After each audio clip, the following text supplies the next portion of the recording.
xibaar yu wér te wóor ca tàng ba abonnez-vous pour ngeen di mën di jot suñuy vidéo. ñoo ngi leen di jaajëfal bu baax a baax ci ànd bi ak Buzz 221 HD ni ñu koy defee saa su ne rek di leen indil ay xibaar la ca gën a fes nag mu mel ne waa kër coalition bi nga xam ne ñoom ñoo di ànd sàmm sa kàddu yi teel nañoo nangu li nga xam ne nag moom moo di victoire bi nga xam ne Ousmane Sonko di njiital Pastef teg ci itam nekk tête de liste bu Pastef ci élection législative yi teel nañu ko nangul ndam la ginnaaw bi nga xamee ne nag 17h jot na jàpp 18h li nga xam ne nag moom moo di résultat yi commencé wàcc ñuy dégg bàcc fu nekk rawatina fa nga xam ne nag moom moo di ca diwaanu Touba moom nag Barthélémy Dias nag nekk tête de liste bu ànd sàmm sa kàddu moom nag daal dinay félicité ki nga xam ne nag moom moo di njiital Pastef Ousmane Sonko ci victoire bi nga xam ne nag daal dina koy am ci noone itam beneen te liste daal dinay def loolu mu di ki nga xam ne moom moo di Amadou Ba di njiital coalition bi nga xam ne nag moom moo di jàmm ak njariñ yot li nga xam ne nag moom moo di seen tête de liste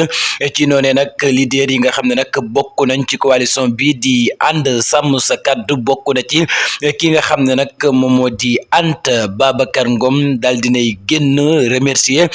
ki nga xam ne nag moom moo di Ousmane Sonko jàpp ne nag gagné na li nga xam ne nag moom moo di élection législative yi moom Anta Babacar Ngom ci noone itam la ko yàgg baax defee maanaam ki nga xam ne moom moo di Pape Djibril Fall nekk itam njiital serviteur parti boobu nga xam ne nag moom moo di serviteur waaye itam bokk ci coalition bi nga xam ne nag moom moo di ànd sàmm sa kàddu félicité nag ki nga xam ne moom moo di njiital Pastef Ousmane Sonko ci ndam lu rëy li nga xam ne nag daal dina koy am ci seen kaw desul fu kookee ba tey ki nga xam ne nag moom moo di Bougane Gueye Dany ràññee ngeen li nga xam ne nag moom moo di taxawaay moom bokk na ci ñi nga xam ne teel nañu génn waaye itam fësal li nga xam ne nag moom moo di victoire bi nga xam ne Ousmane Sonko am na ko ci seen kaw coalition bii di sàmm sa kàddu waaye itam jàmm ak njariñ ak yeneen ak yeneen waral nag moom Bougane Gueye Dany en tant que leader bi mu doon waaye itam leader gëm sa bopp bi mu doon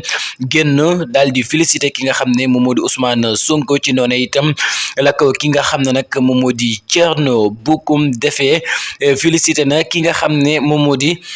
Ousmane Sonko ci ndam li nga xam ne nag yàlla moo ko daal di jox waaye itam waxaat leen ci la ne mu mel na nag ñoom teel nañoo nangu li nga xam ne nag moom moo di dogalub yàlla mu mel na nag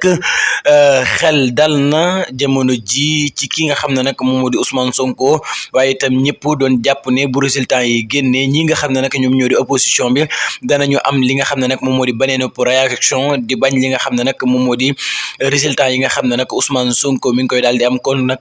loolee lépp amu ca ki nga xam ne moom moo di Ousmane Sonko félicité nañ ko opposition bi nangul nañu ki nga xam ne moom moo di Ousmane Sonko waaye itam fàttali leen ne ba tey bu ñu sukkandikoo ci kii nga xam ne nag moom moo di RFM mi ngi ñuy xamal ne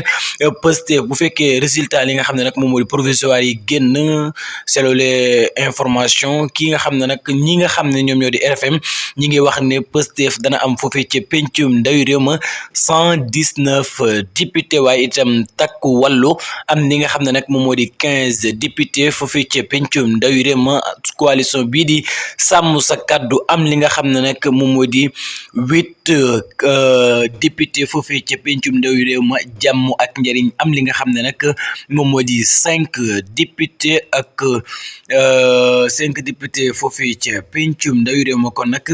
nañu xaar yeneen résultats yi génn définitive yi bu ko defee ñu xool ba xam lii nga xam ne nag RFM daal dina koy fësal dana doon loo xam ne luy am la am déet